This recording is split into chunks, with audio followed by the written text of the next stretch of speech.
ஒரு சம்பவத்தை சொன்னாங்க. ஒரு சம்பவத்தை சொன்னார்கள். அந்த சம்பவத்தினுடைய அந்த காரியம், ஏன்னா இது நீங்க ஜப நாளா இருக்கிறதுனால நீங்களும் அதை கொஞ்சம் ஆழமாய் புரிந்து கொள்ளுங்கள். நான் பல சூழ்நிலையில ஊழியக்காரர்களுக்கும் கற்றுக் கொடுக்கும்படியான அழைப்பை தேவன் எனக்கு தந்திருக்கிறதுனால இந்த ஆழங்களை உங்களுக்கு நான் சொல்ல வேண்டும். பொதுவாக நிறைய பிரச்சனைகளுக்காக நாம் ஜெபிக்கிறோம், நமக்காக ஜெபிக்கிறோம், மற்றவர்களுக்காக ஜெபிக்கிறோம். அப்ப நான் விசுவாசத்தோடு ஜெபிக்கும் போது, போராடி ஜெபிக்கும் போது, உபவாசத்தோடு ஜெபிக்கும் போது, பல ரீதியில நாம் ஜெபிக்கும் போது நம்முடைய ஜெபங்களுக்கு தேவன் பதில் தந்து விடுதலை தருகிறார் என்பது பொதுவான அறிவு, பொதுவான அனுபவம். ஆனா இது மட்டும் அல்ல, இது ஜெபத்தினுடைய அடிப்படைக்கு இது மட்டும் காரியம் அல்ல, இன்னும் காரியம் இருக்கு. அதுதான் இப்ப உங்களுக்கு நான் சொல்ல போறேன். உங்களுக்கு ஊர்காட்டு பாஷையில ஒரு பழமொழி சொல்லுவாங்க, செக்க விழுங்கிக்கிட்டு சுக்குக்கு சாயம் குடிச்சா என்ன பயனன்னு சொல்லுவாங்கல்ல. ஒரு ஆள் செக்கு உரல்ல விழுங்கிட்டு, அம்மியை விழுங்கிட்டுன்னு வைங்க, உங்களுக்கு தெரிஞ்ச மாதிரி அம்மியை விழுங்கிட்டு உள்ள மாட்டிக்கிட்டு மேலே வரமாட்டேங்குது, கிளம்பி நடுவுல மாட்டியாச்சு. இப்ப இதை எடுக்கணும்னா நீங்க சுக்கு கஷாயம் நல்ல முளை காப்பி குடிச்சா சரி பண்ண முடியுமா? முடியாது. அது போலதான் சரி பண்ண முடியாத சூழ்நிலைகள், காரியங்கள் இருக்கிறது. அதற்கு என்ன அடிப்படை என்பதை நாம் அறிய வேண்டும். முதலாவது அது ஏசாயா 59 அதிகாரம் முதல் 2 வசனத்துல, என்னுடைய கை குறுகி போல செவி மந்தமகல, ஆனா உங்களுடைய அக்கிரமங்களே உங்களுக்கு எனக்கு நடுவாய் பிரிவினை உண்டாகு. அப்ப கிரமம்னா ஒழுங்கு, அக்கிரமம்னா ஒழுங்கீனம். சரி, அப்ப ஒழுங்கற்ற எனக்கு எதிரான காரியங்கள் இருக்கும்போது என்னால் செயல்பட முடியாது. ஏசாயா 55:8 சொல்லுது, என் வழி உங்க வழி இல்ல, உங்க வழி என் வழி இல்ல, வானத்துக்கும் பூமிக்கும் எவ்வளவு வித்தியாசம் இருக்கோ அது மாதிரி உங்க வழிக்கும் எனக்கும் வித்தியாசம் இருக்குன்னு சொல்றாரு. புரிஞ்சுங்களா? அப்ப தேவனுடைய மனநிலையும் மனிதருடைய மனநிலையும் ஒரே மாதிரியாக இல்லை, அது வித்தியாசமா இருக்கிறது. ஆகவேதான் நீங்க கேட்கும்போது நான் விடுதலை செய்ய முடியாது, நான் பதிலளிக்க முடியாது. ஒரு பிரச்சனை இருக்கு, ரொம்ப நுட்பத்தை மனசிலாக்கணும். உங்களுக்கு இது யாரும் மற்றவங்க சொல்லி தர மாட்டாங்க, சுவாசிச்சா போறோம்னு சொல்லிடுவாங்க. ஆனா ஆழங்கள் இருக்கு, அது நான் படிப்பிக்கணும். சரி, அப்ப என்ன புரிஞ்சோம்னா இது அடிப்படை. இப்ப அடுத்த விஷயத்துக்கு வருவோம். நமக்கு ஒரு ஆளுக்கு பரிகாரம் எப்படி உண்டாகிறது என்று சொன்னால், அதுவும் இயேசு நாமத்துல பரிகாரம் எப்படி உண்டாகிறது என்று சொன்னால், இயேசு மனிதருடைய அறியாமை, இயலாமை, பாவங்களை சுமந்து தீர்க்கிற பாவ நிவாரண பலியா இருக்கிறதுனாலதான் நமக்கு பரிகாரம் உண்டாகுது. அதாவது இயேசு நம்முடைய அறியாமை பாவங்களையும் இயலாமை பாவங்களையும் அதனுடைய விளைவு சாபங்களையும் அவர் தம்முடைய சரீரத்தில் சுமந்திருக்கிறதுனாலதான் இயேசுவின் நாமத்திலே மன்னிக்கப்படக்கூடிய பாவங்களின் விளைவுகள் தடுத்து நிறுத்தப்படுகின்றன. இதுதான் விஷயம். முதலாவது இந்த பாவ நிவாரண பலின்னு சொன்னாலே, நீங்க லேவியராகம 7ஆம் அதிகாரத்துல எல்லாம் வாசிக்கும்போது, 4ஆம் அதிகாரத்துல வாசிக்கும் போது, ஒருவன் அறியாமையினாலே செய்யத்தகாது செய்து பாவத்துக்கு உட்பட்டால் ஒரு காளையை கொண்டு வந்து பலி செலுத்தணும். அப்ப இயேசுவின் சிலுவை பலியும் நாம் அறியாமல் செய்த பாவங்களும் இயலாமல் செய்த பாவங்களும் தான் மன்னிக்கப்படுது. ஒரு தப்புன்னு தெரியுது, முடியல விழுந்துடுறோம், அந்த சூழ்நிலை நெருக்கம். இந்த 2 கண்டிஷன் தான் பாவ மன்னிப்பின் அடிப்படை. அப்ப இந்த அடிப்படையில் ஏற்பட்ட பாவங்கள், அதன் மூலம் வந்த சாபங்கள் மட்டும்தான் பரிகரிக்கப்படும். இது நம்பர் 1. அறிஞ்சு தெரிஞ்சு செஞ்சா அது பரிகரிக்காது, மன்னிக்கப்படாது. அப்படி ஒரு பிரமாணம் பைபிள்ல கிடையாது. இது கிறிஸ்தவ மார்க்கத்துக்கு தெரியாது. ஓகே, இதற்கு என்ன பரிகாரம்னா சிக்ஷை கொடுக்கிறார். கர்த்தராலே சிக்ஷிக்கப்படுகிறோம். மன்னிக்க முடியாத பாவத்திற்கு தாவீது சிக்ஷிக்கப்பட்டார், பவுல் சிக்ஷிக்கப்பட்டார், ஊழியக்காரலா இருந்தாலும் சிக்ஷிக்கப்பட்டார். மன்னிக்கப்படத்தக்க பாவம் மன்னிக்கப்படுகிறது, மற்றது சிக்ஷிக்கப்படுகிறது. 3வது ஒரு காரியம் இருக்கிறது, அதை யோவான் சொல்வார். ஒருவன் மரணத்துக்கு ஏதுவல்லாத பாவத்தை செய்தால் அவனுக்காக மற்றவர்கள் 1 யோவான் 5:16 படிங்கள். 5:16 சீக்கிரம் வேகம். மரணத்துக்கு அல்லாத ஏதுவல்லாத பாவத்தை அவன் விடுதல் செய்ய கடவன், அவனுக்கு ஜீவனை கொடுப்பார். யாருக்கு என்றால், அந்த வார்த்தையை நல்லா புரியணும், மரணத்துக்கு ஏதுவல்லாத பாவத்தை செய்தவர்களுக்கு. அடுத்த வார்த்தை என்ன சொல்லுது? ஏதுவான பாவம் உண்டு நான் சொல்லேன். பத்தியல்லா? அப்ப மரண பாவம்னு நீங்க எல்லாம் குத்து மதிப்பா சொல்லிட்டீங்க. அதுக்குள்ள எத்தனை நுட்பா இருக்கு. இந்த காரியங்கள் மன்னிக்கப்படுவதில்லை.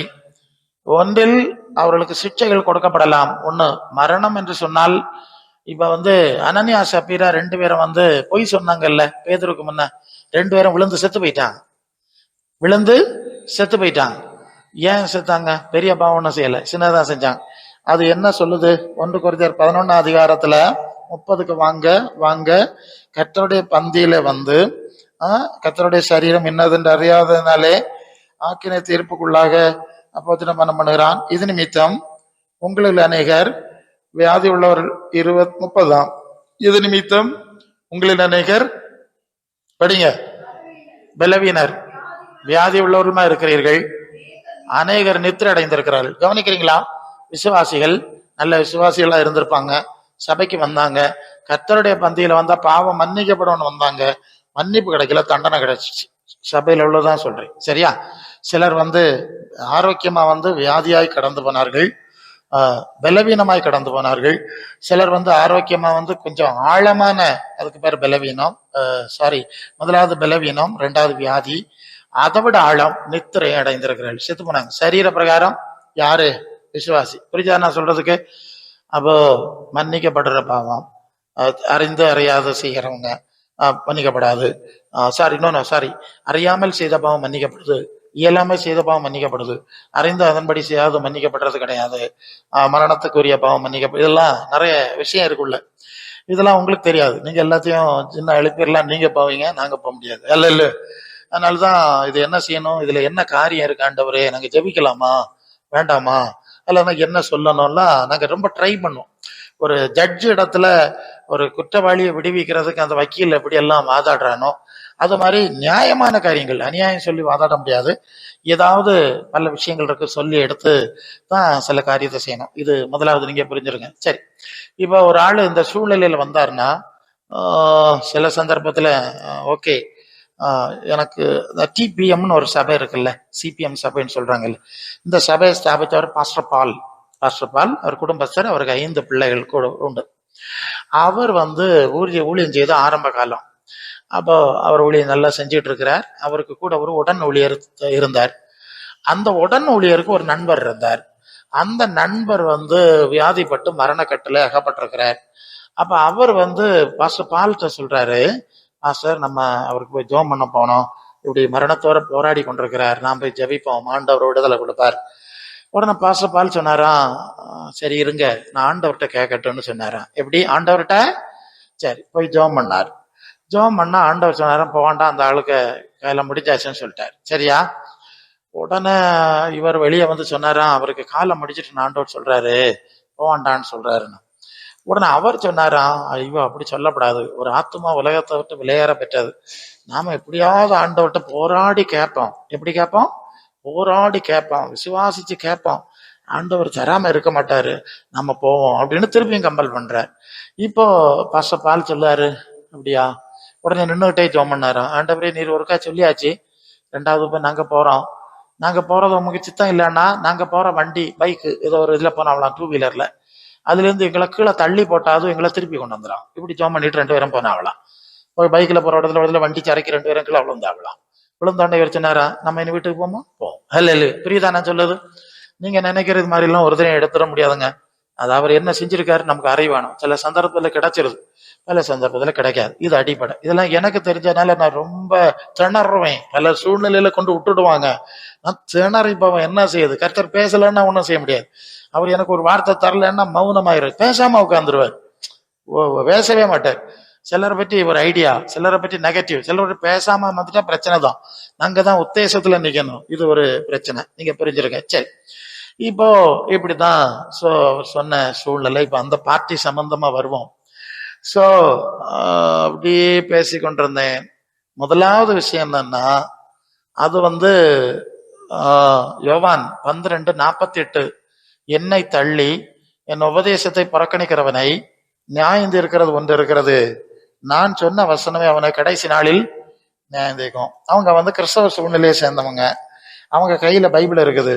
ஆனா அவங்க வேறக்கு சில சூழ்நிலைக்கு பயன்படுத்துவாங்களே தவிர இயேசுனுடைய போதனையை பார்த்து நாம இப்படி நடக்கலாமா நடக்க கூடாதா, செய்யலாமா செய்யக்கூடாதெல்லாம் நடக்கல. இப்ப புரியுதுல்ல?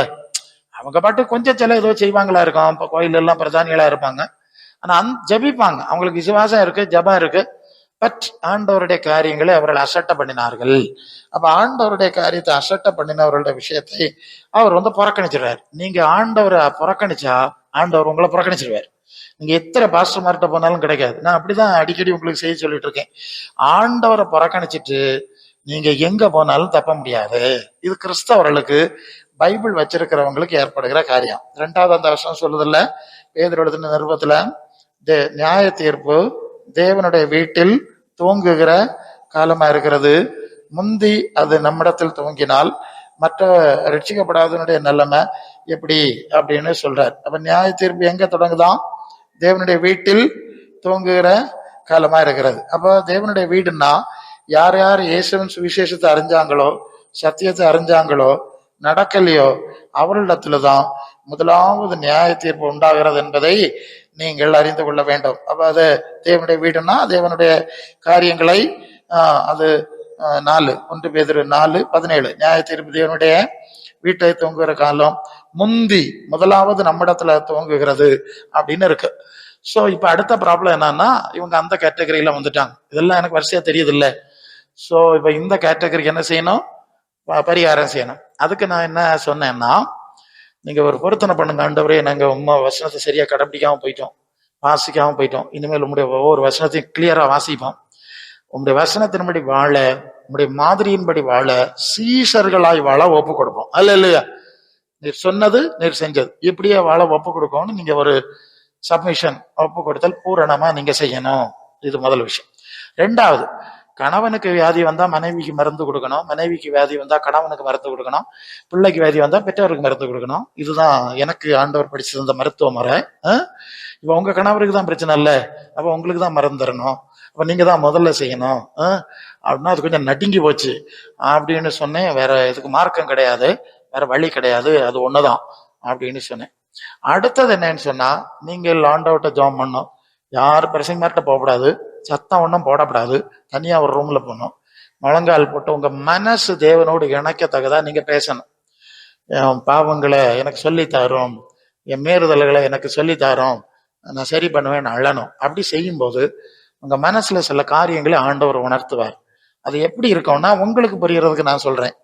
மற்றவர்களை ஏதாவது ரீதியில் நேரிடையாகவோ மறைமுகமாகவோ நீங்கள் வருத்தப்படுத்தி இருந்தால், ரூட் எங்க இருக்குன்னு பாருங்க. மற்றவர்களை நீங்கள் நேரடியாகவோ மறைமுகமாகவோ வருத்தப்படுத்தி இருந்தால் அந்த வருத்தத்தை நீங்கள் சுமக்க வேண்டியிருக்கும். இது முதலாவது விஷயம். இதுக்கு மன்னிப்பு கேட்டு அழுது புலம்பு அப்படி ஏதாவது இருந்தா செய்யணும். மற்றவர்களுக்கு நீங்கள் கஷ்டத்தையும் நஷ்டத்தையும் எவ்வளவு கொடுத்தீங்களோ அதை நீங்க அனுபவிக்க வேண்டியிருக்கும். அப்படி இருந்தா அதுக்கு பரிகாரம் செய்ய வேண்டியிருக்கும்.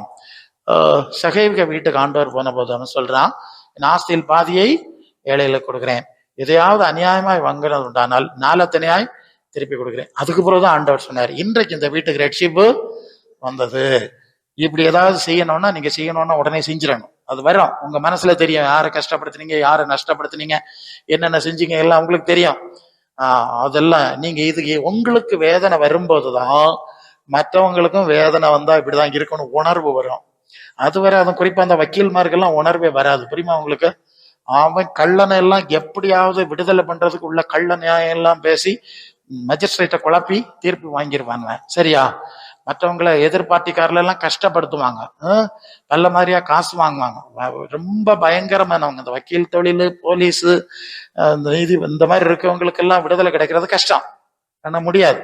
மற்றவன் தெரியாம செய்வான், முடியாம ஒரு அவசர தெரியாம முடியாம செஞ்சிடுவான். இவங்க எல்லாம் காசுக்காக செய்யறவங்க. எதுக்கு செய்யறவங்க? பணத்துக்காக செய்யறவங்க. பணத்துக்காக வேண்டி பாவம் செய்கிறவர்கள். அவங்க பணமா அழியும், எல்லாமே அழிஞ்சிடும். அது ரொம்ப ஆபத்தான ஒரு காரியம். நான் நிறைய உதாரணம் சொல்ல முடியும். Time short. பெரிய பெரிய பதவியில நீதிபதிகளா இருந்தவங்க அக்கிரமம் செஞ்சு அவங்க குடும்பம் எல்லாம் எப்படி அழிஞ்சது அப்படிலாம் பார்த்திருக்கேன். சரி, அது பயங்கரம். இவங்கெல்லாம் மன்னிக்கிறது, விடுதலை கொடுக்கறது ரொம்ப கடினமான காரியம். அல்ல இல்லையா? புரியுதா நான் சொல்றது? சில கேட்டகரிஸ்ல உள்ளவங்க. சோ இதெல்லாம் இவ்வளவுதான் இருக்கு. இதுக்கப்புறம் ஆண்டவருக்காக சப்மிட் பண்ணோம். சில வேளை வக்கீல் தொழிலே செய்ய முடியாம வந்துடும். இனி இந்த வேலையை செய்ய முடியாது. ஒரு முறை ஒரு வக்கீல் என்கிட்ட நேரடியா ஒரு சம்பவம் சொன்னார். அவர் இந்த மாதிரி கடினமா வாதாடுறவர். ஒரு எதிர் பக்கத்துல உள்ள ஒரு வாலிப பையன், அவன் என்னமோ தப்பன்ட்டான் சம்பந்தமா இவர் வாதாடுறாரு. வாடி ரொம்ப கடினமாட்டு அவர் சொல்றாரு, அந்த பயலுக கழுத்தை ஒடிச்சனாம். எப்படியா எப்படியா இந்த பயலுக கழுத்தை ஒடிச்சனாம். அப்படியெல்லாம் நான் எனக்கு சக வக்கீல் மார்கிட்ட சொல்லுவேன். கோர்ட்ல அப்படியே வாதாட முடியாது, அதுக்கு வேற ரீதியில வந்துட்டு மற்ற வக்கீல் மாதிரி பேச, இந்த பயலுக கழுத்தை ஒடிச்சனா விட மாட்டேன், அதுக்கேற்ப நான் ஆர்கியூ பண்ணுவேன் அப்படின்ட்டு பண்ணியிருக்கார். காலம் கொஞ்சம் கடந்து போச்சு. இவருக்கு ஒரு ஆம்பளை பிள்ளை பிறந்ததுல இருந்து பிள்ளைக்கு கழுத்து வழங்காது. எப்படியா பாருங்க, ஸ்ட்ரைட். அவர் சொல்றாரு, என் பிள்ளைக்கு இன்னும் வரை கழுத்து வழங்கல, நான் வக்கீல் தொழிலை விட்டுட்டு மறையா வரத்துக்கு வந்துட்டேன். புரியுதா நான் சொல்றது? சுகம் அற்புதங்கிறது சாதாரண விஷயம் கிடையாதுங்க, அதுக்குள்ள 1000 விஷயம். அதனாலதான் அந்த மாதிரி எப்பவுமே நான் சுவிசேஷம் பேசாம நான் ஜெபிக்க மாட்டேன். பாச சொன்னால என்னவர், இந்த ஆளுக்கு பாவ மன்னிப்புக்கு வழியை நான் சொல்லணும், மனம் திரும்புதல சொல்லணும், ஒப்பு கொடுத்தல சொல்லணும். இனி இன்னொரு விஷயம் இருக்குது, அதே நீங்க தெரிஞ்சிருக்க. அது அப்போஸ்தலர் 14 அதிகாரமா நித்திய அதாவது அப்போஸ்தலர்கள் சுவிசேஷத்தை பிரசங்கம் பண்ணாங்க. பிரசங்கம் பண்ண போது நித்திய ஜீவனுக்கு நியமிக்கப்பட்டவர்கள் அதை விசுவாசித்தார்கள் என்று ஒரு வார்த்தை அந்த 14 அதிகாரத்துல நீங்கள் வரும்போது 14:14 தானே. அல்லேலூயா, சோதரம் சோதரம் சோதரம் சோதரம் சோதரம். அந்த வருஷம் என்ன சொல்லுதுன்னா, நித்திய ஜீவனுக்கு நியமிக்கப்பட்டவர்கள் 13:48 பிரஜாதியார் அந்த வசனத்தை கேட்டு தேவனை மகிமைப்படுத்தினார்கள். இது நல்லதுன்னு சொன்னாங்க. நித்திய ஜீவன் நியமிக்கப்பட்டவர்கள் விசுவாசிச்சாங்க. கவனிக்கிறீங்களா? நித்திய ஜீவனுக்கு நியமிக்கப்பட்டவர்கள் யாருன்னா, இயேசு இருக்கிடத்துல அல்லது பரலோக ராஜ்யத்துல தேவ ராஜ்யத்துல பங்கடைகிறவர்கள். இவர்கள் தான் நித்திய ஜீவனுக்கு நியமிக்கப்பட்டவர்கள். வெளிப்படுத்தின விசேஷம் 20ஆம் அதிகாரம் 12ஆம் வசனத்திலே, மரித்தோராகிய சிறியோரும் பெரியோரும் தேவனுக்கு முன்பாக நிற்க கண்டேன், புஸ்தகங்கள் திறக்கப்பட்டன, ஜீவ புஸ்தகம் என்றுள்ள புஸ்தகமும் திறக்கப்பட்டது. அந்த ஜீவ புஸ்தகத்தில் பேரில்லாதவன் 2ஆம் மரணமாகி அக்கினி கடலிலே தள்ளப்பட்டான் என்று சொல்லி வாசிக்கிறோம். இப்ப என்ன புரியுறீங்க? இந்த உலகத்தில் நாம கோடி ஜனங்கள் வந்துட்டு போறாங்கல்ல, இவங்க எல்லாம் ஒரு நாள் இது சரீர மரணம் அடைஞ்சு மண்ணுல வச்சிடறோம். அதுக்கப்புறம் ஒரு நியாய தீர்ப்பு இருக்கு. இந்த நியாய தீர்ப்புல யாரெல்லாம் பரலோக ராஜ்யத்துல நித்திய ஜீவனாய் வைக்கப்பட தகுதி உள்ளவர்கள்னு குறிப்பு இருக்கு. ஒரு புக்கு தான் புக் ஆஃப் லைஃப், ஜீவ புஸ்தகம். அந்த புஸ்தகத்துல எழுதப்பட்டவங்க எல்லாம் இந்த பக்கம் வலது பக்கம் நெல்லுங்க, வலது பக்கம் போங்க, அங்க போங்க, சரி உங்களுக்கு அந்த ராஜ்யம். பேர் இல்லாதவரெல்லாம் இடது பக்கம் நெல்லுங்க, இவங்கள 2ஆம் மரணமாகி அக்கினி கடல்ல போட்டுருவாங்க. அதான் சொல்லியிருக்கல, அந்த கோதுமையும் களஞ்சிகளை சேர்ப்பார், பதறையோ அவியாத அக்கினினால் சுட்டெரிப்பார்னு சொன்னார்ல. கடைசி நாட்டில் நடக்கும். இதெல்லாம் அங்க போட்டு சுட்டரிச்சிருவாங்க, இவங்களை அங்க போட்டுருவாங்க, எரிச்சிருவாங்க. அப்ப இங்க ஜீவ புஸ்தகத்திலே பேர் உள்ளவர்களாய் நித்திய ஜீவனுக்கு நியமிக்கப்படுகிறவர்கள். இந்த வார்த்தை கவனத்துல பிடிங்க. சில கட்டங்கள் அப்படி செய்வார்.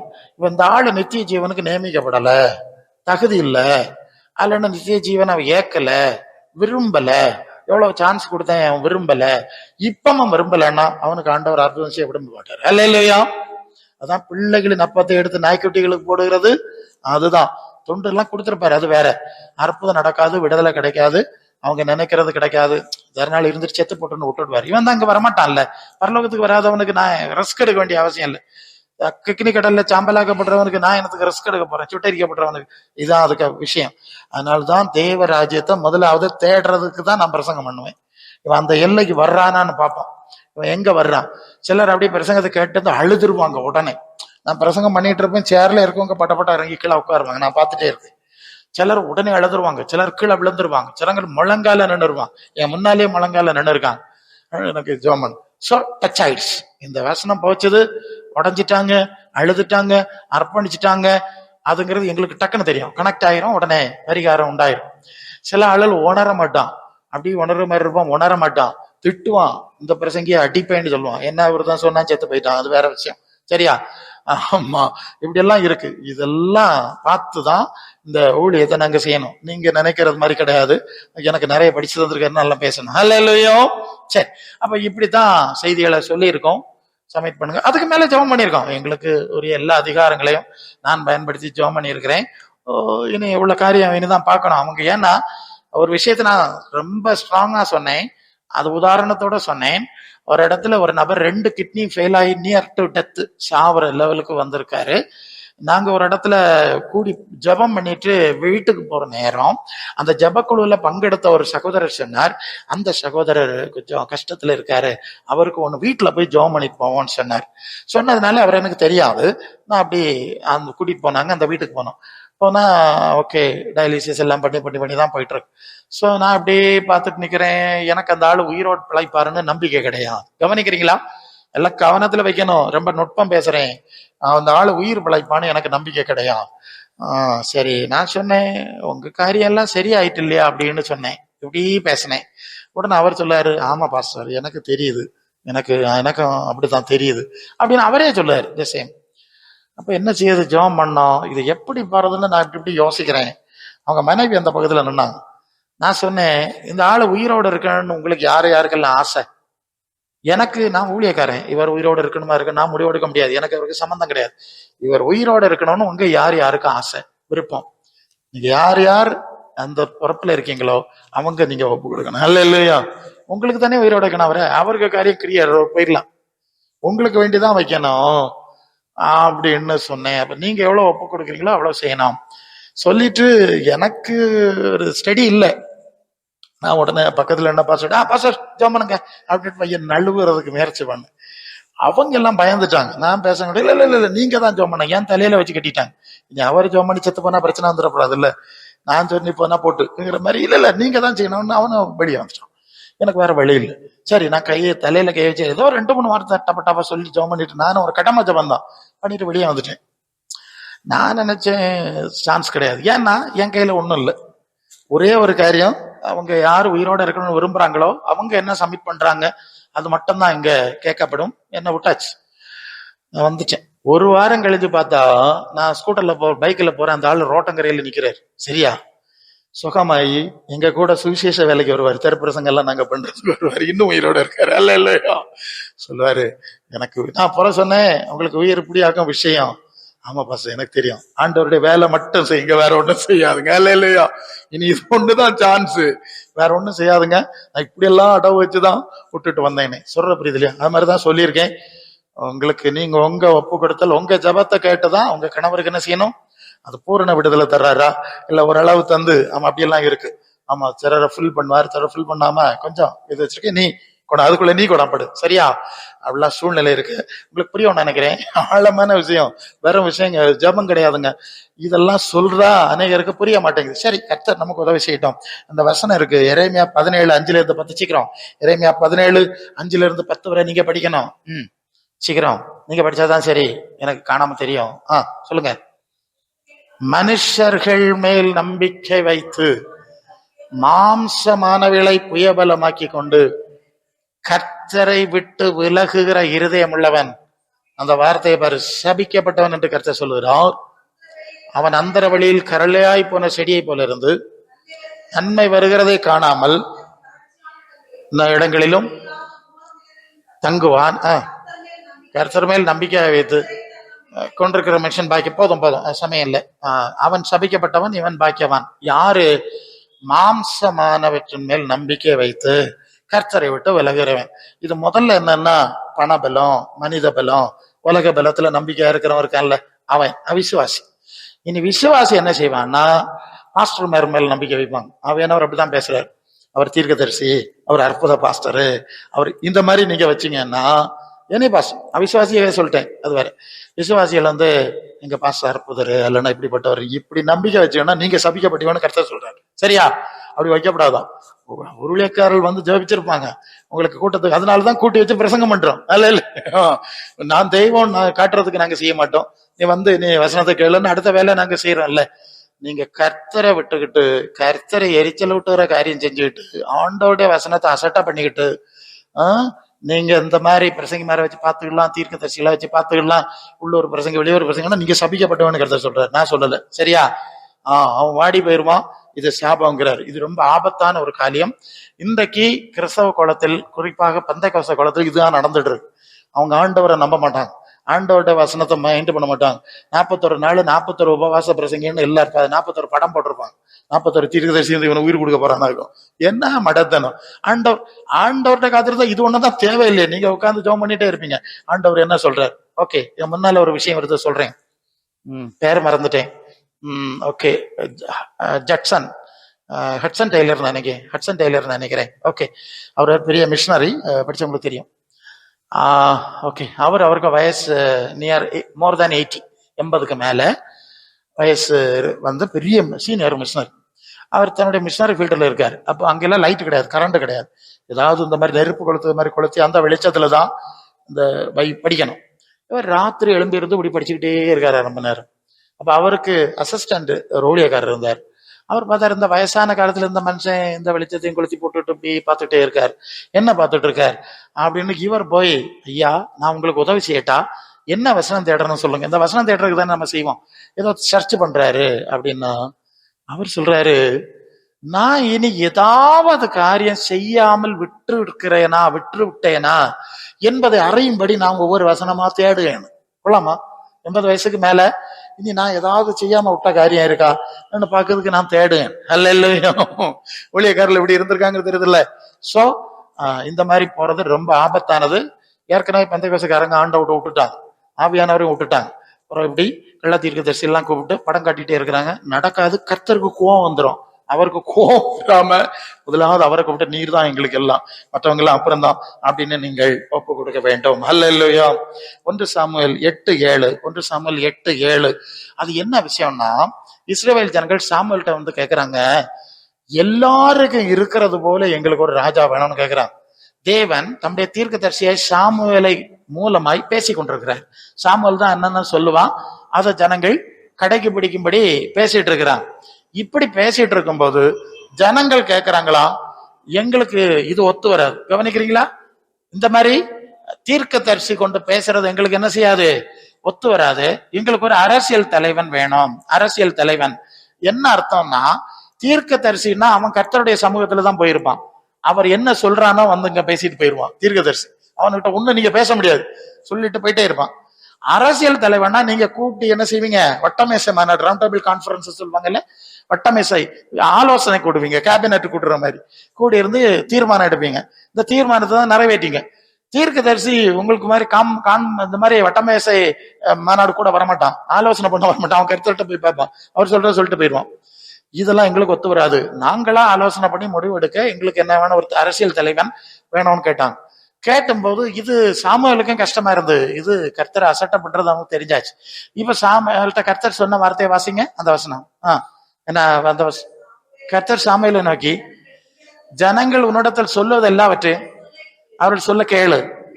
இந்த வார்த்தையை நல்லா பிடிச்சுக்க. அவர்கள் உன்னை தள்ளவில்லை, நான் அவர்களை ஆளாதபடி என்னை தான் தள்ளிட்டாங்க. இப்ப புரியுதா?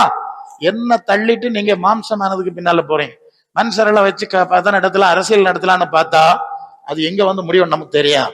கர்த்தர் எச்சரிக்கிறார், இது கடந்த கால காரியம். 2 நாளாகவும் 16:12, 2 நாளாகவும் 16:12 ராஜாவாகி ஆசாவை பற்றி எழுதியிருக்கிறதான ஒரு காரியம். ஆசா அவன் நல்ல மனுஷன், நல்ல காரியம் எல்லாம் செஞ்சிருக்கான்னு இருக்குது. ஒரு கட்டத்துல அவன் கர்த்தருக்கு கீழ்ப்படியாம போயிட்டான். நீங்க அதுக்கு முன்னால உள்ள வசனங்கள் எல்லாம் 7ல இருந்தே நீங்க வாசித்து போனீங்கன்னா, அவன் வந்து கர்த்தருடைய ஆலோசனை கேட்கல. கர்த்தருடைய தீர்க்கதரிசி ஒரு எச்சரிப்பு சொன்னான். எச்சரிப்பு சொன்ன உடனே அந்த தீர்க்கதரிசியை பிடிச்சி ஜெயில போட்டான். அதுல இருக்குது ஒரு தீர்க்கதரிசி சொன்னா, நீர் கர்த்தரை விட்டு விலகி போனீர், கர்த்தர் உமக்கு அனுசரணையா இருந்த போதும் நீர் மாம்சத்துல மனுஷ ஆலோசனைக்கு போயிட்டீர், புத்தியினமாய் செய்தீர், மதியினமாய் செஞ்சிட்டீரு அப்படின்னு தீர்க்கதரிசி ஸ்ட்ரைட்டா சொல்லிட்டான். சொன்ன உடனே அந்த ஞானதர்ஷிக்காரன் இல்லையா, ஞானதர்ஷிக்காரன் அவனை பிடிச்சு ஜெயில வச்சுட்டான். சரியா? சிறைச்சாலை அடைச்சிட்டான். இன்னும் இது மாதிரி பல ஜனங்களை அவன் கொடுமையா நடத்தினான்னு எழுதியிருக்கான். இப்ப என்ன நடக்குன்னா கவனிங்க, அதை தொடர்ந்து இவனுக்கு காலில் வந்து ஒரு கடினமான வேதனையான நோய் வந்துட்டு நோய் வந்தோடனே இப்ப அந்த வசனத்தை படிங்க. நான் சொன்னேன் 12 ஆசாப் வசனத்திலே, கால்களில் வியாதி கண்டு நோவு மிகவும் கொடிதா இருந்தது, வியாதியிலும் கர்த்தரை அல்ல பரிகாரியை தேடினான். The point is that கர்த்தரை விட்டுட்டான். ஏற்கனவே அவன் கர்த்தருக்கு கீழ்படுகிறத விட்டு ரொம்ப வருஷம் ஆயிடுச்சு இல்லையா? அதான் அந்த பிரச்சனை இங்கதான் வரும். கர்த்தருக்கு கீழ்படிஞ்சிருக்க வரைக்கும் நமக்கு கர்த்தருக்கு பயந்து கேட்டா தருவாருங்கிற நம்பிக்கை இருக்கும். கர்த்தருக்கு கீழ்படியதை விட்டு பழகின பிறகு நமக்கு நீ அவர்கிட்ட கேட்டா நடக்காதுன்னு நமக்கே தெரியும். நம்முடைய ஜெபம் என்ன செய்யாது, கேட்காது, தரமாட்டாரு, தெரிஞ்சிருவோம். அப்படி ஆயிடும். இப்பதான் ஆஸ்பத்திரியா ஓடுவாங்க, கர்த்தர்கிட்ட போக மாட்டாங்க. அவருக்கு முடியாது, அவங்க மனசு ஓகே எங்க போனா நடக்காது. அப்ப கர்த்தரை அல்ல அவன் பரிகாரியை தேடினான். அவன் நோவு கண்டு அவன் செத்து போனான் அப்படின்னு இருக்கு. இன்னைக்கு பெந்தைக்கோஸ்தே குலத்துக்கு நிலைமை இதுதான். அவங்க கர்த்தரை தேட மாட்டாங்க, அவருடைய வசனம் தேட மாட்டாங்க, நாங்க எங்க தவறினோன்னு தேட மாட்டாங்க, அதை ஆலோசனை பண்ண மாட்டாங்க. அங்கேருந்து ஒருத்தர் இங்கேருந்து ஒருத்தர் நிறைய பரிகாரிகள்லாம் போட்டு படம் காட்டி தங்கள் தலையில தாங்களே மண்ணை வாரி போட்டு கொண்டிருக்கிறார்கள். அப்படி நாம் செய்யக்கூடாது. யோவான் 15:5 ஆண்டவர் சொல்வார், நீங்கள் என்னிலும் என் வார்த்தையிலும் உங்களில் நிலைத்திருக்க வேண்டும், என்ன அல்லாமல் உங்களால் ஒன்றும் செய்ய கூடாது. பலமா பிடிச்சுக்க, ஆண்டவர் அல்லாம ஒரு தினம் என்னையும் சேர்த்தா நான் சொல்றேன், ஒண்ணும் எங்களால செஞ்செடுக்க முடியாது. அதனாலதான் முடிஞ்ச அளவு இந்த வசனங்களை சொல்லி சொல்லி சொல்லி ஆண்டவர் அங்க வர வைக்கணும். எனக்கு ப்ராப்ளம் என்னது, ஆண்டவர் அங்க வரணும். ஆண்டவர் வராம தொடாம நாங்க என்ன வித்து பொருட்டுனா என்ன புரட்டுனா என்ன தள்ளி போட்டான நடக்காது. நல்லா தெரியறதுனாலதான் மௌனமா இருந்து ஆண்டவரே என்ன செய்யணும் எந்த செய்யணும் தவித்து கொண்டே இருப்போம்.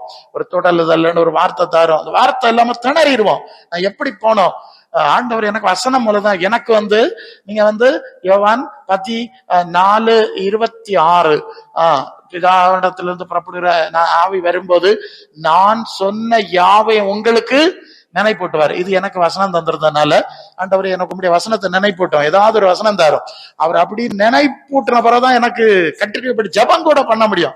அப்படியே காத்திருப்பேன், எப்படி போலாம், அப்படி ஸ்லோவா அடுத்ததான் போக முடியுது. சோ இதை நீங்க புரிஞ்சிருங்க. அப்ப அவரை எல்லாம வேற யாருக்கும் ஒண்ணு செய்ய முடியாது. மத்திய 6:6 சொல்லுது, அதனாலதான் அந்த ரங்கத்துல போய் அறை வீட்டை போட்டி பிதாவை நோக்கி ஜெபம், வேற வழியே கிடையாது. உங்களுக்கு இவ்வளவுதான் வழி, வேற வழியே கிடையாது.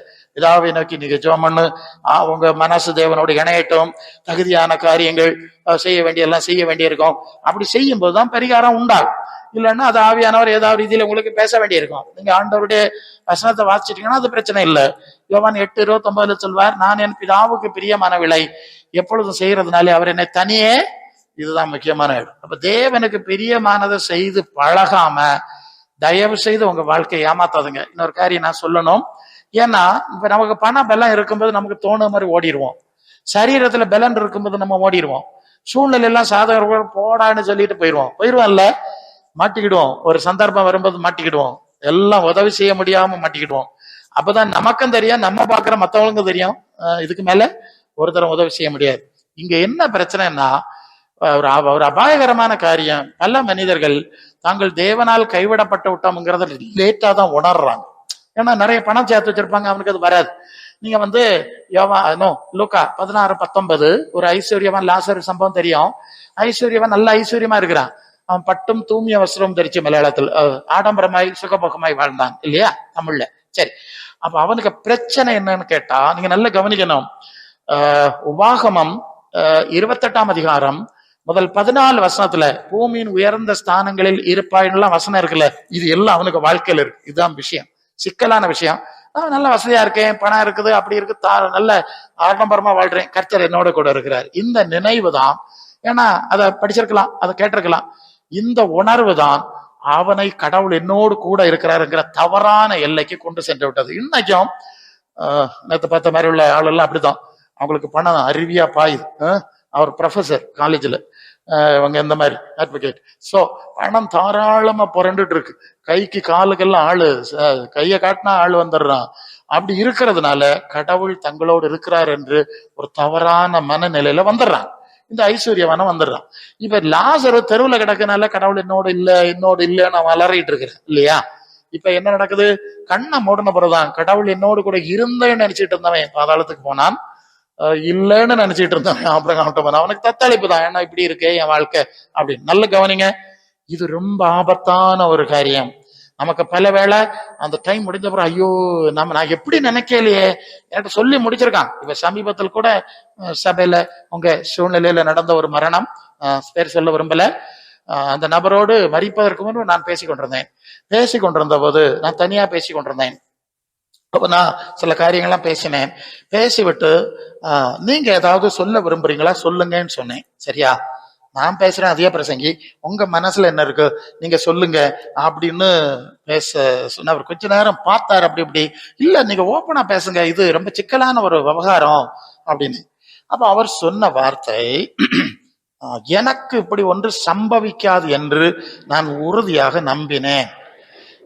கர்த்தர் எனக்கு ஆண்டவர் இப்படி ஒரு காரியத்தை அனுமதிக்க மாட்டார் என்று சொல்லி நான் உறுதியாக நம்பினேன். அது விட்டு போயிட்டு எனக்கு அது சகிக்க முடியலன்னு சொன்னார். ஓகே, அப்ப நான் கேட்டேன், நீங்க நம்பினீங்க கர்த்தர் இப்படி ஒன்னும் அனுமதிக்க மாட்டாரு, இப்படி வராதெல்லாம் நீங்க நல்லா விசுவாசிச்சீங்க, எல்லாம் செஞ்சீங்க. எந்த அடிப்படையில நீங்க அப்படி நம்புறீங்கன்னு கேட்டேன். அதுக்கு ஒரு பேசிக் வேணும்ல. எல்லாருமே நினைச்சுக்கலாம், வரவங்க எல்லாம் நினைச்சுக்கலாம். என்ன அடிப்படை பேஸ்மெண்ட்? அவர் எப்படி பார்த்தாரு, அவருக்கு புரியல. என்ன அடிப்படையில் நான் நம்பினேன். ஓகே, நான் சொன்னேன் நோ.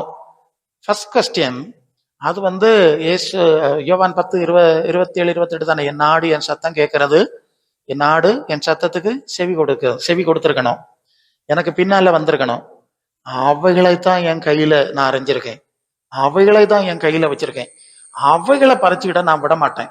அவைகளுக்கு தான் நித்திய ஜீவன் கொடுக்கிறேன். அதாவது இயேசுவின் வார்த்தைப்படியும் மாதிரி வாழுகிற சீஷர்களுக்கு மட்டும்தான் இந்த உரிமை கொடுக்கப்படுகிறது.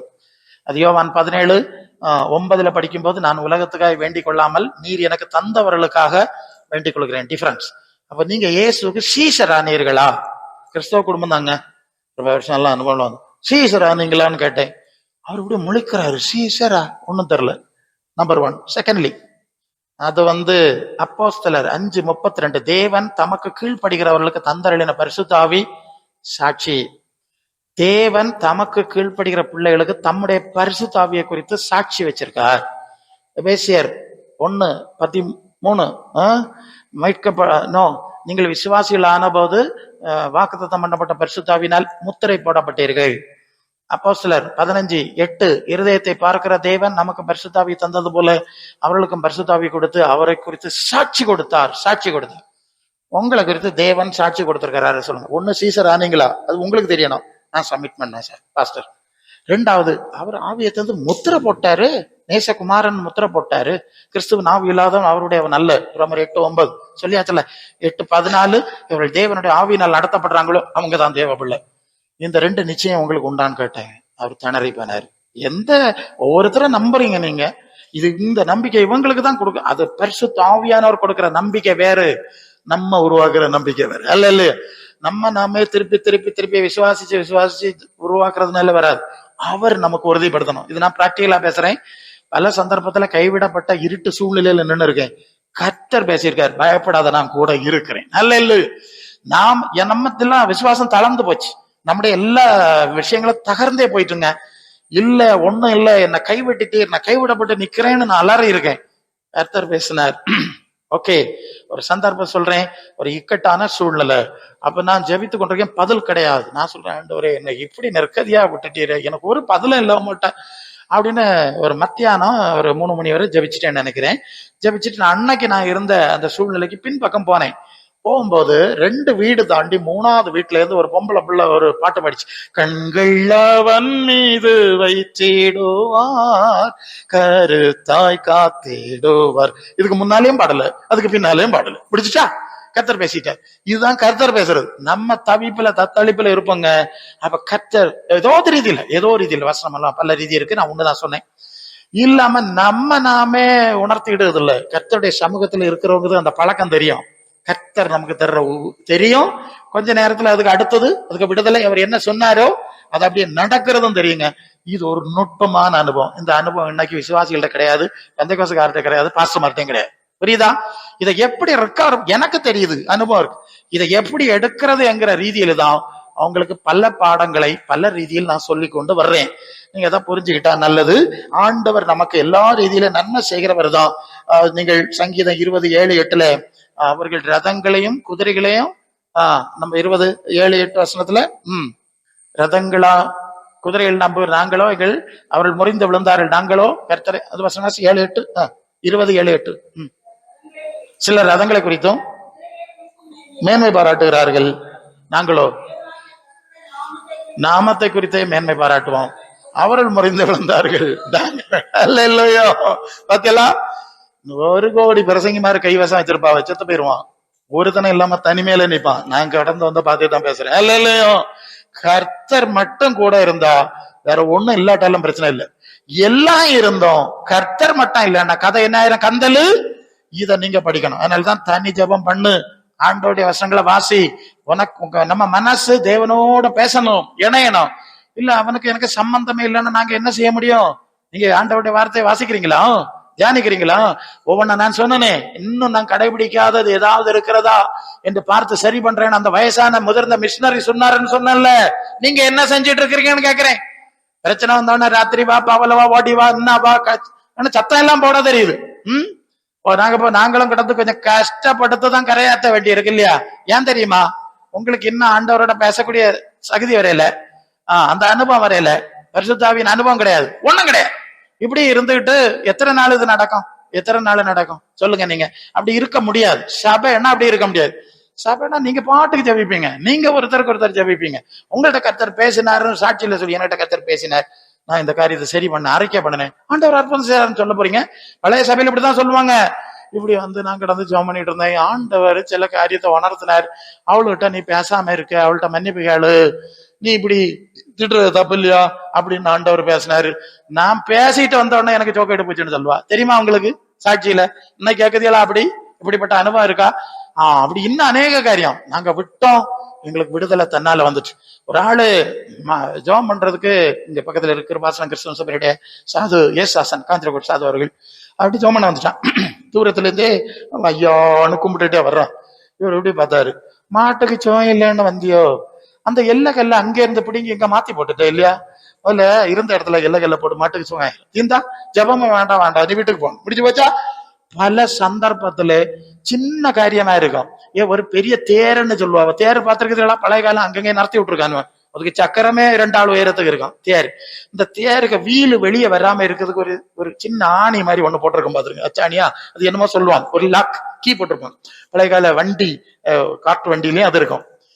பெரிய வண்டிங்க போட்டிருக்கிறது ஒரு சின்ன கீ, ஒரு ஆணி மாதிரி ஒண்ணு கொடுக்கப்பட்டிருக்கும். இது ஒடிஞ்சிட்டு வைங்க, இல்ல கலந்துட்டு வைங்க, வீலு கலந்து போயிடும், தேரு கவுந்துடும் இல்ல, சின்ன அணிதான். சின்ன விஷயம், சின்ன விஷயம். நீங்க நினைக்கிறது மாதிரி இல்ல, பரிசுத்த ஆவியானவர் நடக்கிற மாதிரி இல்ல. எழுப்புதல் நீங்க சொல்றீங்க. ஒரு சபையில எழுப்புதலை குறித்து அந்த சீனியர் பாஸ்டர் சொல்லுவார், நான் பிரசங்கம் பண்ணுவேன், நான் பல சபையில போய் ஜெபம் நடத்திட்டு இருந்தாங்க ஒரு கட்டத்துல. அப்போ நாங்க கூடி இருந்து பேசிட்டு இருந்தோம், இது நடக்கிற சூழ்நிலை சாப்பிட்டுட்டு இருக்கும்போது ஊழியக்காரர்கள் அங்க பேசிட்டு இருந்தப்போ சீனியர் பாஸ்டர் சொன்ன ஒரு சம்பவம். அவர் சொல்றாரு, எங்க சபை உணர்ந்து கிடந்தது, ஆமா நாங்க ஜெபம் பண்ணோம், ஒரு எழுப்புதல் வேணும், அக்கினி வேணும், அனல் வேணும், நாங்க ஜெபம் பண்ணணும். ஆண்டவர் ஒரு உணர்வு தந்துட்டாரு, எங்க சபையில பரிசுத்த ஆவியானவர் வந்துட்டாரு, ஒரு உணர்வு உண்டாயி அப்படி இருக்கு. அப்ப அவர் சொல்றாரு, காலையில ஜெபம், சாயங்காலம் ஜெபம், எப்ப பார்த்தாலும் ஜெபம் நடக்குங்க. 10 மணிக்குள்ள குளிச்சுட்டு உட்காந்துருவாங்க, ஜெபம் நடக்கும். பக்கத்துல உள்ளவங்க வந்துருவாங்க, ஊழியக்காரிகள் வந்துருவாங்க. இந்த ஊழியக்காரர்கள் இருக்காங்கல்ல, ஊழியக்காரர்கள் ஆண்கள் பிரதர்ஸ், இவங்க என்ன செய்வாங்கன்னா, இவங்க குளிக்கிறதுக்கு கொஞ்சம் அந்த பக்கம் ஒரு குளம் இருக்கு, ஒரு குளத்துக்கு போய் பொம்பளைங்கள்லாம் அந்த பக்கம் ஏதாவது போகும், அவங்க கொஞ்சம் போய் குளிச்சுட்டு வருவாங்க. போகும்போது என்ன செய்வாங்க, கொஞ்சம் தூரம் இருக்குல்ல, பேசிட்டு போவாங்க. என்ன பேசுவாங்க, வேற ஒண்ணும் பேச மாட்டாங்க. இப்ப எம்ஜிஆர் போற போக்கு சரியில்லை ஒரு ஆள் சொல்லுவார், இன்னொரு இல்ல கருணாநிதி சரியில்லை, இல்ல அந்த காலம் அவங்களுக்கு ஆட்சி இல்ல, மாறி மாறி இருந்தாவில்ல. சோ இது சம்பந்தமாட்டு மாறி மாறி ஏதாவது அரசியல் பேசுவாங்க. அன்னைக்குள்ள உலக நடப்பு அரசியல் மாறி மாறி சொல்லிட்டு குளிப்போம். குளிச்சுட்டு திரும்பி வரும்போதும் கொஞ்சம் தூரம் இருக்குல்ல, ஏதாவது பேசணும், சும்மா மௌனமா வர முடியாதுல்ல, வருவாங்க. இங்க உட்காந்தாச்சு, உட்காந்து ஜெபம் ஆரம்பிச்சா, இங்க யாராவது வீடுகள்ல இருந்தவங்க அவங்களும் 10 மணிக்கு குளிச்சுட்டு இங்க உட்காந்தா, ஏய் ஆத்மாவே, நீ குளத்துக்கு குளிக்க போகும்போது என்ன பேசினாய், நீ பேசினது மறுக்கிறேன். இந்த அரசியல் தாங்க பேசினாங்க, இது கூட வெறுக்கிறேன்னு சொன்னா யார் சொல்றாரு, எங்களுக்கு ஒரு கூர்மையான கத்திக்கு மேல நடக்கிறத கவனம் எல்லாம் நடந்தா வெட்டிரும். சோ ஆண்டவரே, அவர் சொல்றாரு, ஆண்டவரே நாங்க தாங்கிட மாட்டோம் ஆண்டவரே, கொஞ்சம் குறைக்கணும். டோட்டலா போயிடுச்சு, முடிச்சிடுச்சு. நீ உனக்கு தோண மாதிரி கொஞ்சம் குறைச்சணும், கூட்டி குறைச்சணும், அப்படி எல்லாம் எனக்கு வந்துட்டு போக முடியாது, சோழிய பாரு சொல்லிட்டாரா, முடிச்சு வச்சா. ரொம்ப சிக்கலான விவகாரம். சரி, எப்படியோ அன்புக்குரிய நாம் ஜெபிக்கிறோம், நம்முடைய ஜெபம் எஃபெக்டிவா இருக்கணும், நம்முடைய ஊழியம் எஃபெக்டிவா இருக்கணும். அப்படிங்கிறதுனாலதான் இந்த ஆழங்களை குறித்து உங்கள்கிட்ட நான் பேசணும், நான் தானே பேசணும், வேற யாரும் பேச மாட்டாங்க. அவங்க மேற்பூச்சி என்ன வானத்துல இருந்து அக்கினி இறக்குன்னு சத்தம் போடுவான்னு ஒரு நாள் அக்கினி இறங்காது, அது நமக்கு நல்லா தெரியும். அஸ்தி அடிது அந்த பலிபீடம் உடஞ்சு கிடக்கால ஏதடா அக்கினி இறங்கும், இது எங்களுக்கு தெரியல. அவர் பாடிட்டு காணிக்க வாங்கிட்டு பறந்துருவாரு, ஒரு நாள் அக்கினி வராது, சத்தம் போடுனால வராது, அவங்க வாக்குத்தான் சொல்றதுனால ஒண்ணு வந்துடாது. அதுக்கு கீழே சில விஷயங்கள் இருக்கு, இதை சரி பண்ணிட்டு நீங்க சொல்லணும், உங்களுடைய வார்த்தையின்படி விலை சொன்னேன் செய்தேன் என்பதை நினைத்தரலாம், அவ்வளவுதான் விஷயம். இந்த ஜபத்துல இருக்க வார்த்தை அவ்வளவுதான். இதெல்லாம் நான் உங்களுடைய வார்த்தையின்படி சொன்னேன், நீ சொன்னீர் நான் செஞ்சேன், நீ சொன்னபடி செஞ்சேன், தட்ஸ் ஆல், முடிஞ்சு வச்சு பினிஷ். சோ இந்த எல்லைக்குள்ள நாம வரணும். வருவீங்களா? என்ன சொல்றீங்க? உங்களுடைய வார்த்தையின்படி நிக்கிறோம், உங்களுடைய சத்தியத்துல நிக்கிறோம், நீர் நடத்துறதுலதான் நிக்கிறோம். நாங்க அந்த பக்கம் யாருக்கும் சொல்ல தைரியம் இல்லை. பழைய காலத்து சபை ஓலக்கிடு சபையா இருந்தாலும் அவங்களுக்கு அது இருந்து நீ சொன்னதுதான் செஞ்சு எங்களுக்கு வேற ஒண்ணு தெரியாது. அவங்களுக்கு தெரியாது, பைபிள் காலேஜ் போய் உருட்டு புரட்டெல்லாம் படிக்கல, நேர ஆண்டவர்ட்ட ஸ்ட்ரைட்டா படிச்சது. அதனால எங்களுக்கு எதுவும் தெரியாதுன்னாங்க. அந்த காலத்துல தேவ கிருபை, சத்தம் போட வேண்டிய அவசியம் கிடையாது. இங்க இருந்தா பேய் அங்க விழுந்து கிடந்தது. சரியா, கூட்டிட்டு வந்து ஆட்டோல கொண்டு இறக்க முன்னாடி பொத்தடிச்சுக்கலாம் விழுந்தாச்சு. ஜெபிக்கவும் இல்லை, கையை வைக்கவும் இல்லை, ஒண்ணும் இல்லை, பேய் பெய்யாச்சு. அல்ல இல்லையோ, அப்படிப்பட்ட அற்புதங்கள்லாம் நடந்தது. பேதருக்கு நிழல் பட்டது. நான் இங்க ஊழியத்திலே நாங்க பார்த்தோம். ஒரு சகோதரர் நம்ம இங்க வருவார், நான் முடிச்சிடறேன், இது அழகிய மடத்துக்கு வருவாரு. நாங்க 2 பாஸ்டர் தானே பார்க்க போனோம், ஜவுக்கு போனோம் முதல்ல. அப்ப போனா இந்த ஆளு மூச்சை இழுத்து அந்த சாவர வேலை மூச்சு இழுத்து வாங்கி நான் பார்த்திருக்கேன். இந்த மாதிரி இழுத்துட்டு கிடக்காரு, கட்டில ஒரு எலும்பு தோலுமா இருப்பாரு. சரியா, பயங்கர அப்படி இழுத்து செத்த வேலை பார்த்திருக்கேன். இது இப்ப அது மாதிரி இல்லையா இருக்கு. இப்ப பிரசங்கமார் நாங்க 2 பேரும் சாவுக்கா எங்க முன்னால வச்சு கொல்லுக்கா அங்க வந்தோம். இது என்ன கதை, பிரசங்க வந்து கொண்டு போட்டான்னு சொல்லுவாங்க நாளைக்கு. நீ இப்படி இவர் பாஸ்டர் செஞ்சாரு, அவருக்கு வைஃபா இல்லைன்னாவே என்ன பேசிட்டு இருந்தாரு. நான் இந்த ஆளை இப்படி சீரியஸா, எனக்கு கையும் உடையல காலம் உடையல, இவருக்கு என்ன ஜெபிக்கிறது, இப்படியே பார்த்துக்கிட்டு அப்படியே நிக்கேன். நான் என்ன செய்யணும் ஆண்டவரே, அவ்வளவுதான். அந்த ஆளு சுகமா உறக்கம், எல்லா மேல் மூச்சும் கழுவி நின்னாச்சு, சுக வரக்கம். எனக்கு சந்தேகம் வந்துட்டாரு, செத்து போனாருன்னு. நான் இப்படி குனிஞ்சு பார்க்கேன், வயற கொஞ்சம் போல அசைது, உயிர் இருக்கு உயிர். அப்புறம் நாங்க திருப்பி எல்லாம் ஜோம் பண்ணிட்டு வந்தோம். வரும்போது பாஸ்டர் சொன்னேன், நமக்கு ஒரு அடையாளம் கிடைச்சிருக்குல்ல, இந்த ஆளுக்கா ஜோம் பண்ண ஏதோ நடக்கும். அந்த ஆள் கூட்டத்துக்கு ஞானசா எடுத்து வந்துட்டு போறாருல, ஓகே, அவ்வளவுதாங்க. நம்ம அந்த அனுபவத்துல கிடையாது. பேதருக்கு வஸ்திரம் கொண்டு போட்டாங்கல்ல, உருமல் நிழல் பட்டு மட்டும் இருக்கு. பவுல் வஸ்திரம் கொண்டு போட்டாங்கல்ல, பேதரு அது பவுலுக்கு ட்ரெஸ் எல்லாம் கொண்டு போட்டாங்கன்னு நிறைய பிரசங்க மாதிரி ட்ரெஸ் எல்லாம் கொண்டு போட்டு பாக்குறாங்க. சில இடத்துல சிலருக்கு நடந்திருக்கு, நடக்கல. ஒரு ஆள் கர்ச்சீஃப் எல்லாம் வித்தாருல. டேய், நமக்கு ஆண்டவரோட ஒரு அனுபவம் இருக்கணும். அனுபவம் இருந்தா அவருடைய நடத்தல் படி சில காரியம் நடக்கும். அது அவங்க வியாபாரமாக்கல, ஆனா இயல்பா மக்கள் அதை செஞ்சாங்க. வந்து தொட்டவங்க ஏசுனார தொட்டவங்க சுகமாயிட்டாங்க இல்லையா. அந்த திமிரவாதக்காரன் ஐநேயாவா, அவன்கிட்ட பேதுரு சொல்றாரு, வந்து ஒரு நாங்க கட்டலோட போட்டு அடிச்சுன்னு இருக்கையில போயிட்டு, ஐநேயாவே நீ எழுந்து உன் படுக்கையை நீயே போட்டுக்கொள், இயேசு உன்னை குணமாக்குறாரு. முடிஞ்சு வச்சு, கையும் வைக்கல, ஜெபமா நடத்தலங்க, நீயே உன் படுக்கையை போட்டுக்க, இயேசு உன்னை குணமாக்குறாரு. முடிஞ்சு வச்சு, அவன் எழும்பியாச்சு, எல்லாம் உட்காந்து சரியாச்சு. பக்கவாத நோய் பலவாத எவ்வளவு அதிகாரம். பலவேளை நம்ம பவர்னு நம்ம சொல்றோம், நோ, அதிகாரம், இட்ஸ் அத்தாரிட்டி. எஸ், பேசாம இருடா, அதிகாரம், இறையாதே, அமைதலாயிரு, அதிகாரம். தேவன் அந்த அதிகாரத்தை நமக்கு தரணும். அதான் சர்ப்பங்களையும் தேளுகளையும் மிதிக்கும், சத்ருவும் சகல வெள்ளங்களையும் மேற்கொள், நான் உங்களுக்கு அதிகாரம். இது பவர்னு சொல்லுவாங்க, நோ, அது அதிகாரம். அது பவர் பின்னால செயல்படமா இருக்கலாம், ஒரு அதிகாரம். அவருக்கு ஒரு அதிகாரம் கொடுத்துருக்கப்பா, அவருக்கு வார்த்தையில ஒரு அதிகாரம் இருக்கு. ஒரு சிம்பிளா சொன்னாலே அது பெரிய விஷயம். அதுவும் அந்த வார்த்தையின் அதிகாரம். இந்த அனுபவங்கள் நமக்கு ஊழியத்துல வேணும். சில சந்தர்ப்பத்துல கர்த்தருடைய ஆவியானவர் இறங்குவார். அது எப்போதும் வல்லமை வெளிப்படாது, அதுக்கு அவசியம் ஏற்படலாம், அது இன்னொரு பக்கம். சரி, அந்த அதிகாரத்தின் எல்லைக்குள்ள இருக்கணும்னா அவருடைய வார்த்தை, அவருடைய மாதிரி, அவரோடு ஜெபிக்கிற அனுபவம், பாவாரிக்க வளருகிற அனுபவம், நம்மை குறித்து அவர் குற்றம் சாட்டாத அனுபவங்களே கடந்து செல்ல இந்த நாட்களை நாம் பிரயாசப்பட்டு ஜெபிக்கணும். நான் சொல்ற புரிஞ்சுட்டீங்கல்ல, இதான் விஷயம். சும்மா சாப்பிடாம ஜெபிச்சேன், சாப்பிட்டு ஜெபிச்சேன், ராத்திரி பவல ஜெபிச்சேன், இந்த கதையெல்லாம் பேசிட்டு இருக்காண்டா, இது வேஸ்ட்ங்கிறேன். அதனாலதான் நான் வேஸ்ட்ங்கிறேன். இதெல்லாம் விட்டுவிட்டு ஆண்டவருடைய சமூகத்துல உட்கார்ந்து நீங்க பழகி பாருங்க. அப்படி பாருங்க, அது சந்தோஷமா இருக்கும், மகிழ்ச்சியா இருக்கும், நிறைவா இருக்கும், வெற்றியா இருக்கும். ஆக மாம்சமானவைகளை, கர்த்தர் அல்லாதவைகளை நீங்கள் புயபலமாக்கி கொண்டு கர்த்தரை விட்டு விலகினால் அது சாபம் வரும். கர்த்தரே தன் நம்பிக்கையாய் கொண்டிருந்து அவருடைய சித்தப்படி செய்கிறவன் பாக்கியவான், அவன் வாடாமல் இருப்பான். கர்த்தர் இந்த வார்த்தையினால் உங்களை ஆசீர்வதிக்கட்டும். ஆமாம்.